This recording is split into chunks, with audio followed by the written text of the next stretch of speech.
BCE a prêté aux banques de l'argent, Société Générale, je sais pas qui, à moins 1,5. C'est formidable. C'est-à-dire, non, mais attendez, c'est-à-dire la Banque centrale prête de l'argent à la banque commerciale à moins 1,5. C'est-à-dire que la Banque centrale va payer à la banque commerciale 1,5 ou je sais pas quoi.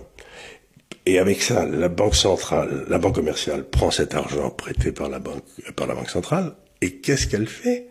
Elle achète des obligations italiennes à 2. Ce qui fait qu'elle, moins 1,5 plus 2, ça fait 3,5. Et donc, vous empêchez la banque de faire faillite comme ça. Mais c'est pas une opération de marché. Mais non.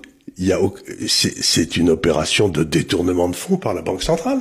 C'était formellement interdit. De charité tout au mieux, mais de détournement très certainement. Oui. Très certainement. Donc, tu regardes ça, tu déduis que voilà, la deuxième étape, ça a été donc de foutre en l'air tout le système de discrimination. Mais à partir du moment où ça se passe, il est bien évident que le capitalisme de connivence ne peut que fleurir.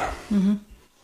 Le capitalisme de connivence, pour ceux qui nous suivent, c'est ce que tous les gens tartes appellent le libéralisme. Donc mais Onfray va appeler ça le libéralisme.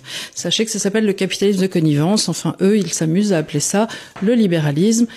C'est-à-dire que vous êtes copain avec le banquier central, vous lui empruntez, c'est ce que j'avais demandé qu'il me paye, j'emprunte 10 ou 15 milliards d'euros, et moi aussi je peux, si la banque me prête si la banque centrale me paye 1,5, je prends ce pognon et j'achète des obligations italiennes qui me donnent du 2, et je fais du 3,5 sans rien faire et sans prendre aucun risque.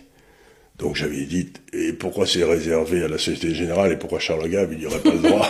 J'en veux, j'avais dit, j'avais fait un papier, mais qui avait beaucoup aimé, elle disait, envoyé par ici, mais ça n'a pas marché. Donc, mais vous voyez ce que je veux dire? Par ici, la bonne soupe. Je suis bien certain que les bons amis, je sais pas, peut-être à Goldman Sachs ou n'importe où, ont eu des Attali. Je sais pas si t'as lu directement, mais il a peut-être eu, en tout cas, faut pas oublier que Monsieur Draghi, quand il a pris sa retraite de la Banque centrale, est allé passer quelques mois à Goldman Sachs. Donc, j'imagine qu'il y a peut-être eu quelques bontés pour Goldman, j'en sais rien.